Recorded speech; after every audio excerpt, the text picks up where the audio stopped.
11, titled Assassins. By the time Dan Cohen and I arrived back at our apartment, the Israeli Hermes 450 drone swooping low over Gaza City sounded like a weed whacker waving back and forth above our heads. The drone was hovering at low altitudes, probing for targets. Israeli F-16s roared every few minutes, followed by the jarring crash of a missile exploding somewhere in the distance. I peered out of the window of our kitchen and saw a rocket rise from what looked like a beach somewhere south of Gaza City. The 43rd day of the war was underway. Our apartment was located directly across from the Gaza seaport, on the fourth floor of a building called Abu Ghalian, part of a cluster of high-rise hotels that surrounded the port, and the neighborhood had been filled with Western journalists during the Israeli ground invasion, but now stood mostly vacant as the foreign press parachuted into Kurdistan to cover the gathering fight against ISIS. Thanks to the heavy presence of journalists and aid workers, this area was considered the safest in the entire Gaza Strip, but that did not mean it was off limits to Israeli shelling. From our window at Abu Ghalian, we could see the ruined shacks where the young Bakir boys were cut down in front of the foreign press. The sight reminded us that for all of the effort and resources Israel's government channeled into public relations, its military was killing civilians with little concern for the opinion of outsiders. With missiles raining down again on Gaza, the thought troubled me, as did the explosions that were rattling the walls of our apartment. I felt weak and jittery. I found myself lurching suddenly when a group of kids playing in an adjacent alley slammed a metal gate over and over. We later learned that the airstrike that took place while we were in the Marna house had destroyed the home of a family called Al-Dalu in the Sheikh Radwan neighborhood of Gaza City. Several children were badly wounded in the attack, and an infant and a woman were among the dead. During the November 2012 military escalation, the Israeli military had bombed the same home, killing 10 family members. At first, the military claimed it had made a grave mistake before it declared that it had targeted a high-level, quote, terror operative. Now, the news came in that the strike on the Al-Dalal family was, in fact, Israel's latest attempt on the life of Al-Qassam General Commander Mohammed Deif, who was said to be hiding out in the house with his wife and infant son. Before the war, it was not known that the resistance icon they called the Phantom had a wife or any children. When the strike on the Al-Dalal family's home, all of Gaza learned that Deif was indeed a family man, and that the woman and the infant killed by the missiles were in fact his wife, Widad Asfoura, his son, Ali, and his daughter, Sarah.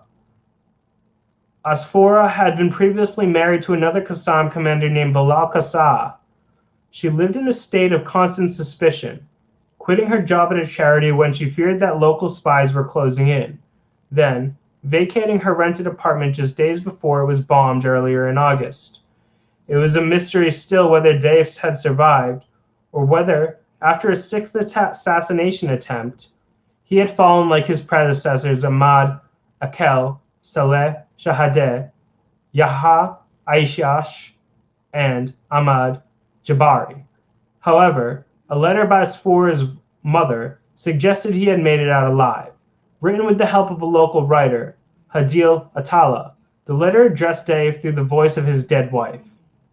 Quote, "You drove Israel crazy by allowing them to see your actions, but not your face," the missive read.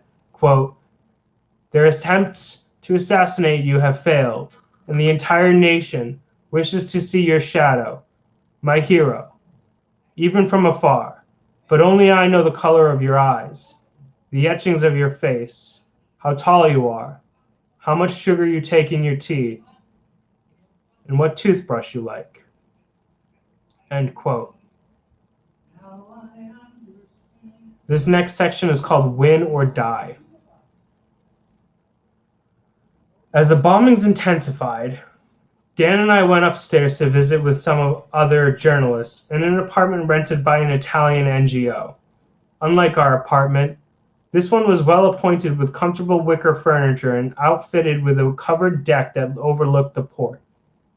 It had been occupied since the onset of the ground invasion by a freelance photographer named Yazar Minyonov.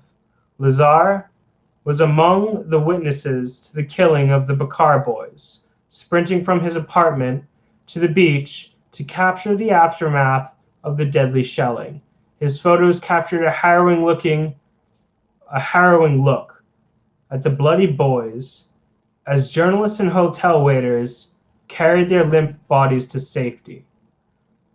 When he filed the pictures with his regular clients, however, they were rejected on the grounds that the images were too graphic. The scenes of carnage and destruction had been radicalizing experience for Lazar and the other reporters I met, including journalistic veterans who had seen the worst of the Syrian conflict in Iraq.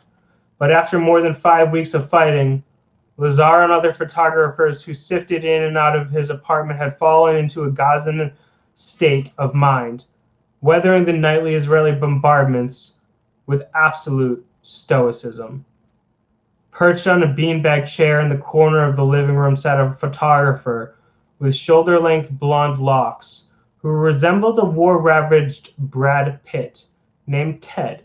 He entertained himself with YouTube clips of jihadi recruitment videos and complained about running out of cigarettes as if he had suffered a medical emergency. Ted reached for his mobile phone, ordered a new pack, if only to prove that even under heavy military strikes, a man on a motorbike would deliver virtually anything for a nominal fee. 20 minutes later, to Ted's massive relief, he was a chain smoker again. In the meantime, while Lazar dragged slowly on a cigarette, ashed into a spent artillery shell, and stared at a Real Madrid football match on his laptop, Ebba Razek and a neatly dressed graduate student named Sammy carried on steadily intensifying arguments over the war. Quote, "What are we always fighting the Israelis for when we're not improving ourselves internally and focusing on educating ourselves," Sammy said. Quote, "If we don't build better in situations and develop economically, we can never advance." End quote. Quote, "It's like you're pretending that we're not under siege and there's no occupation." End quote. Ebba responded with a contemptuous smirk. Quote, "Are you saying I'm not educated? For fuck's sakes, Gaza is one of the most educated places on earth, but I have no visa. I have no way out through Rafah. I have nothing. What can I do with my education? That's the issue." End quote. Quote, "I just wish Hamas had told me before I got married and had a kid that they were going to go into this fucking war." Quote, Sammy complained, throwing his hands over his head. Quote, "There isn't going to be anything left here when it's all over." End quote. Ebba countered that Israel would never relinquish its control over Palestinian life without massive resistance. Quote, "Look, it's very simple," she said. Quote, "As long as Israel is there, we'll be occupied. So we have to resist Israel. Maybe we'll get a backwards, repressive Arab state in return, but at least I'll have a visa. As of right now, I have nothing." End quote. While scrolling through her Twitter timeline on her smartphone, Ebba learned that the Al-Qassam spokesman, Abu Obaida, was due to deliver an address in a matter of seconds. Ted clicked over to Al-Aqsa TV's live stream and found Obaida on screen in his trademark red keffiyeh and balaclava and camouflage jacket with a statement on Mohammed Deif's condition. Quote, 45 days have passed since the offensive was launched, but Israel has only dared to kill our women and children. You are not brave enough to kill Mohammed Deif, Obaida proclaimed in his distinctively tiny voice.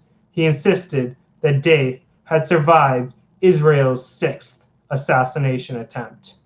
Denouncing the, quote, sadistic missiles that killed members of al-Da'law's family and Deif's wife and son, Obaida taunted Netanyahu and his ministers, quote, "We inform you, Israelis, that you have lost the battle. Once again, you proved that you are a pack of losers. After 45 days of fighting have elapsed, all that you have been able to do is kill our women and children." End quote. Al-Baida pledged a furious response from Al-Qassam, warning Israelis in southern communities not to travel in large groups and to stay clear from crowded events.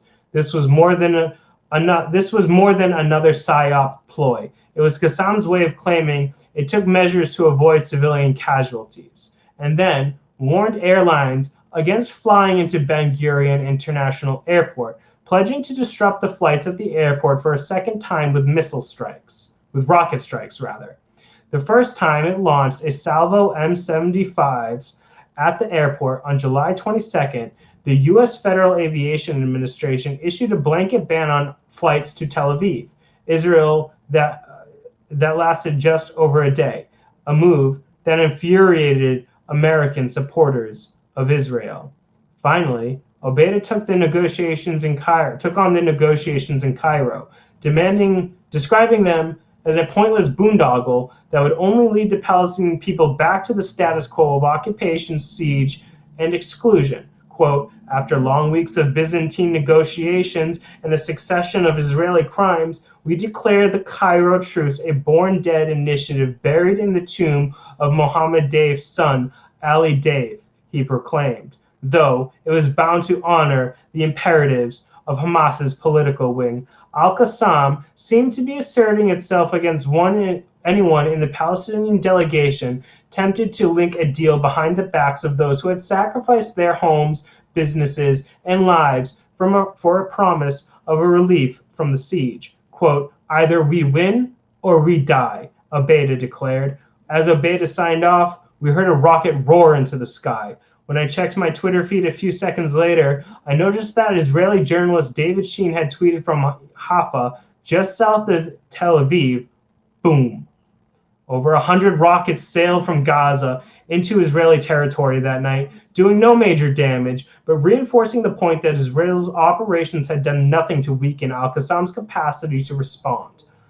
Though Ben Gurion International Airport remained open, scores of flights into the airport were canceled due to security reasons. Afternoon at Al-Shifa is the next section of this chapter. The impact of Israeli missiles was so powerful that locals... Sorry, I need to start over and get a drink of water.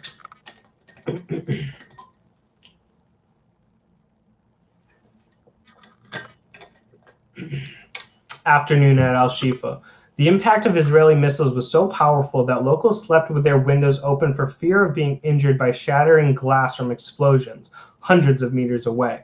The incessantly buzzing drone, the roaring of the F-16s, and the deep reverberations of munitions pouring into Gaza from fighter jets and naval cruisers was so disconcerting, however, that I shut the windows in my room, cranked up an industrial-sized fan, and jammed foam plugs into my ear canals to deaden the noise of war.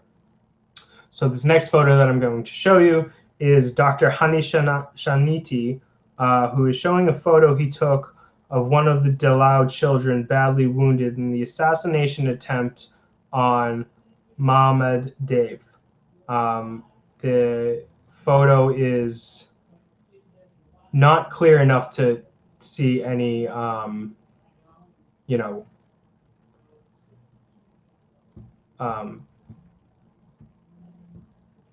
sorry, I messed up my computer. This photo is not clear enough to see any bodies or any gore or gruesomeness in any way, but this is the photo for you, Instagram, and for you, everyone else. Now I have to figure out what the heck I just did.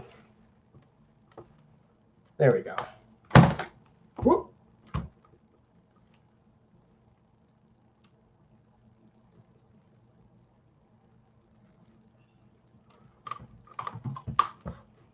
Continuing with an afternoon in Al-Shifa.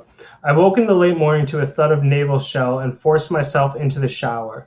With Gaza's desalination plants bombed to smithereens, showering had become an unpleasant experience. Warm, brackish water piped in from the Mediterranean coast, saturated with fresh sewage, Israel had repeatedly attacked Gaza's ramshackle sewage infrastructure over the years, poured from the shower head, replacing my dried sweat with a soap-scented layer of grime. Some Gazans would purchase distilled water to wash off the dirty seawater that flowed from the shower. Hundreds of thousands of others in the strip had no running water at all, as the sanitation lines had been comprehensively destroyed across the decimated border areas.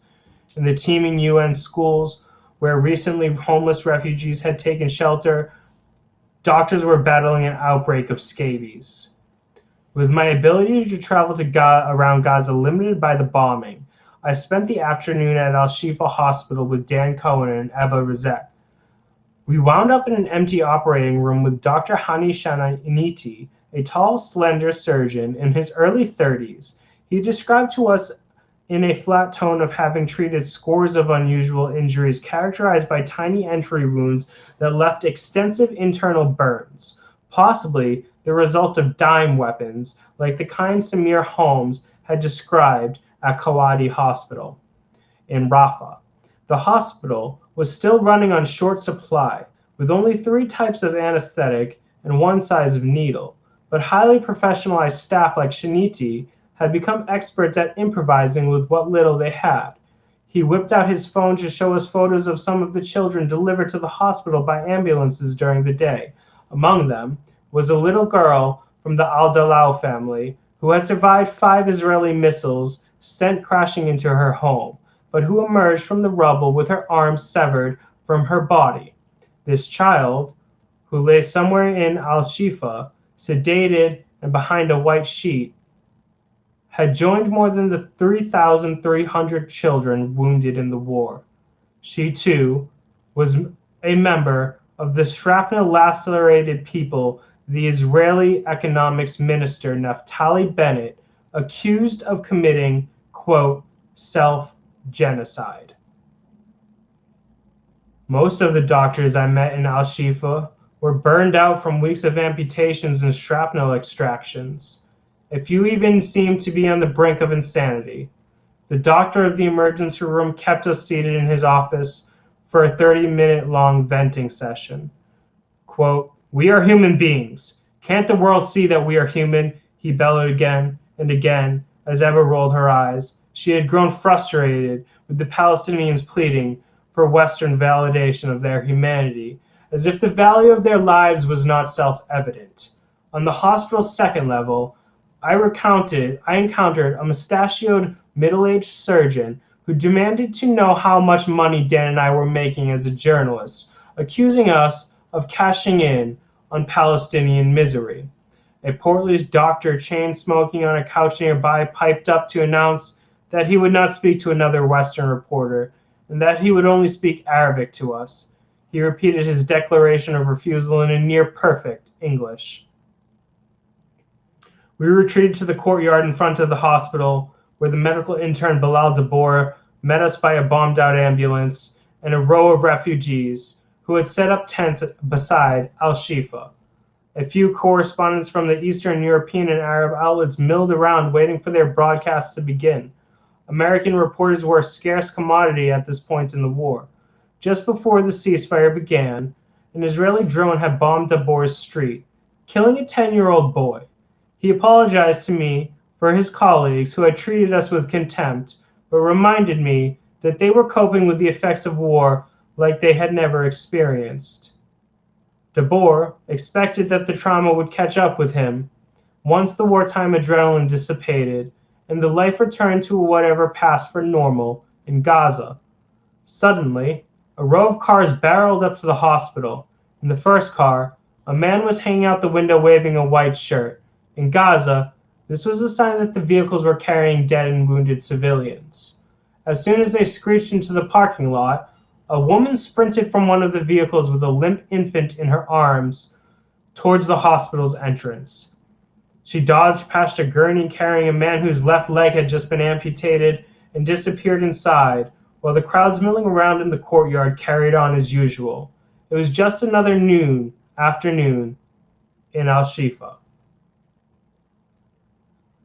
This next section is called The Funeral in Rafah.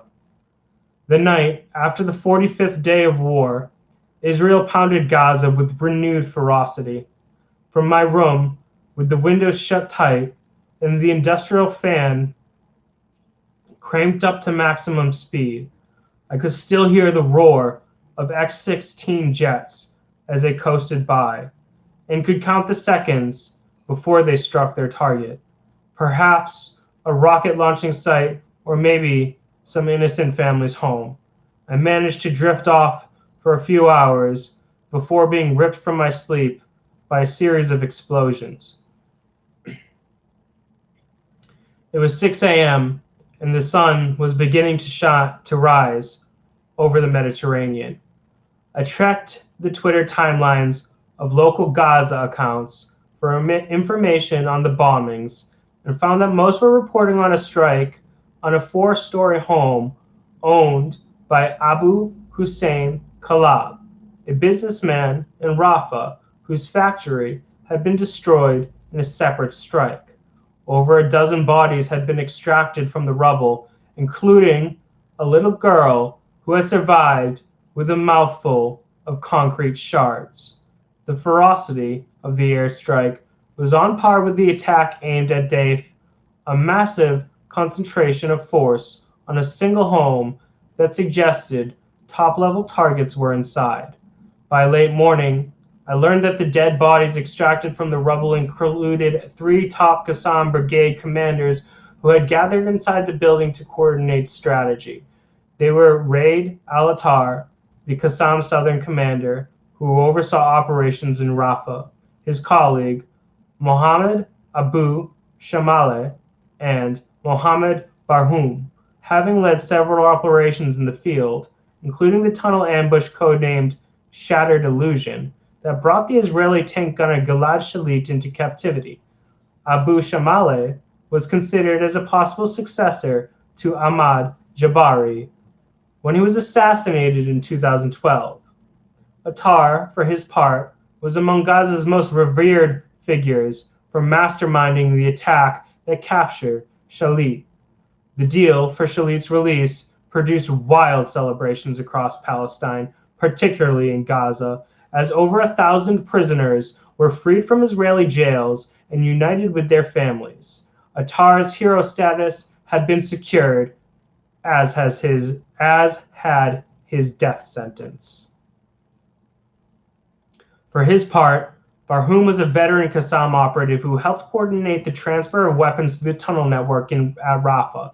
The 3 commanders played an arguably more important role than the partially crippled Daif in the day-to-day field operations of the Qassam brigades.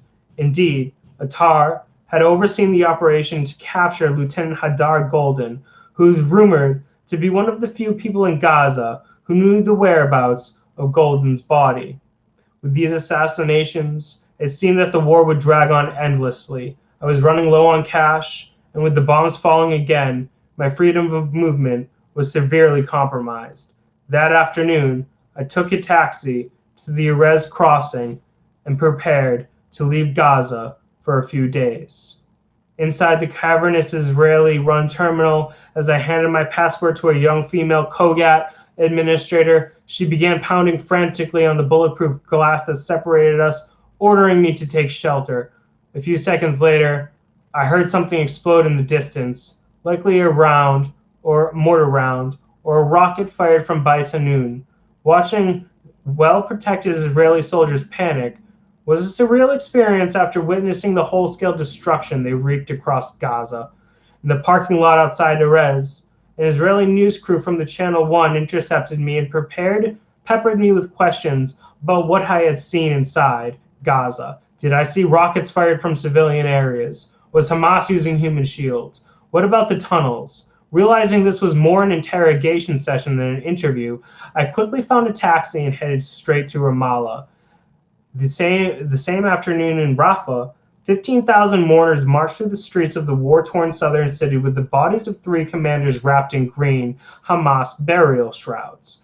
On the sidewalks and in squares, men cried openly for the loss of those they saw as guardians of their city, while colleagues of the 3 fallen commanders offered defiant tributes to them in a local mosque. Attar and Abu Shamale had survived an assassination attempt in 2003 with the help of local farmers who had hid them in olive groves while Apache helicopters hunted them. A year later, when Israeli special forces raided Abu Shamale's home, his neighbors helped him escape through the narrow lanes of central Rafah. This time, however, someone in the neighborhood had furnished the men's location to Israel's Shin Bet. Someone had been compromised by these intelligence services and induced into becoming a collaborator. Quote, "My dad had spent his life fighting for the liberation of Palestine, and today, my dad, they assassinated him." Abu Shamali's preteen daughter, Reba, told a local camera crew at her father's funeral. With tears streaming down her face, the distraught girl said, "It's all because of the collaborators and spies. And I tell my dad, God rest his soul, we'll go after them and we'll kill them." End quote. The wartime anger directed at the occupiers suddenly turned towards the traitors burrowing from within. The day after Abu Shamale, Attar, and Baroun's assassination, a group of 25 accused collaborators that included 2 women were brought before a public crowd in Al-Katiba Park in Gaza City. They appeared to be wearing masks, their identities concealed to guard their family from societal constigation. And then they were lined up against a wall and shot to death by members of the Qassam brigades. Photos of the execution were promptly disseminated to the media, presumably in the hopes that the images would quell the anger overflowing across Gaza, and also as a warning to the collaborators who remained on the loose. Netanyahu's office seized on the execution scenes to portray Hamas as a gang of medieval fanatics no less barbaric than ISIS. By extension, he cast himself as the leader of the westernized outpost on the front lines against what he later described as, quote, "a worldwide network of Islamist militants that, quote, all share this fanatic ideology. They all have not only unbridled ambitions, but also savage methods," end quote. The image of spies dragged before firing squads is common throughout history, particularly among anti-colonial and revolutionary movements. But its appearance in Gaza exposed a depressing reality that was only discussed in whispers. Those who were executed had likely been among the most desperate of Gaza's dispossessed population, and before they became spies, they had been spied on by the Israeli surveillance and cyber warfare outfit known as Unit 8200 or 8200. An intelligence corps embedded within the Israeli military. Unit 8200 consists of several thousand of the Army's most highly educated, technologically sophisticated soldiers. It is, in fact, the Army's largest unit, comparable in its size and function to the National Security Agency, the NSA. Much of Unit 8200's work entails spying on everyone from Hezbollah and Hamas operatives to American citizens. The NSA handed over thousands of emails and phone communications to Unit 8200 of Arab and Palestinian Americans, according to journalist James Banford. In Gaza, Unit 8200 works with the Shin Bet to cultivate spies by compromising residents of the Strip who might have fallen into difficult circumstances. In a bracing September 12, 2014, joint letter declaring their refusal to serve any longer in the military, Unit 8200 veterans detailed how they preyed on innocent Palestinians, exploiting the weakest and blackmailing the most vulnerable. If you're a homosexual and know someone who knows a wanted person, Israel will likely make your life miserable. One of the Unit 8200 whistleblowers explained to a reporter at The Guardian, quote, "If you need an emergency medical treatment in Israel, the West Bank, or abroad, we searched for you. The state of Israel will allow you to die before you let you leave for treatment without giving information on your wanted cousin. If you're interested in Unit 8200 and don't have anything to do with any hostile activity, you are still an objective," end quote.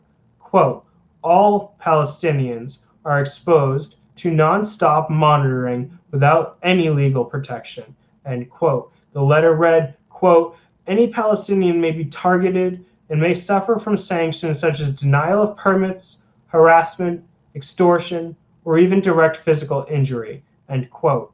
There was not a shred of sympathy to be found anywhere in Gaza for the poor souls who had fallen into the circumstances that led them to collaborate, though the Gaza-based Palestinian Center for Human Rights condemned the execution of accused spies. A clear consensus in Gaza supported the death sentences. If I heard any dissenting opinion around Gaza, they were from only those who believed the collaboration not only had been executed, but brutalized as well. Once again, Palestinians were pitted against one another through the machinations of their occupier. Palestinians killed Palestinians who had gotten Palestinians killed, while Palestinian Authority President Mahmoud Abbas undercut the negotiation position of Hamas. Back in Tel Aviv, Netanyahu heaped praise on Shin Bet chief Yoram Cohen for orchestrating the assassinations, while Amos Harel, military correspondent for the zealously anti-Netanyahu paper Haaretz, proclaimed, quote, "Assassinations of Hamas commanders could make Netanyahu the hero," end quote. But Israel was hardly finished. As the war entered in a denouement in the final week of August, the military readied a series of dramatic strikes aimed at the heart of Gaza City. The goal this time was to set the stage for the war's aftermath by provoking Gaza's middle class against Hamas. That was chapter 12. Once again, this has been a reading of chapters 9 through 12 of The 51-Day War by Max Blumenthal, who traveled during a 5-day ceasefire into Gaza with Dan Cohen. Again, I hope you learned something. Enjoy the rest of your day. We will likely be back shortly with more. We're making good progress. I've done previous recordings of every chapter prior to chapter 12. So if you want to check those out, do so. Power to the people and free Palestine.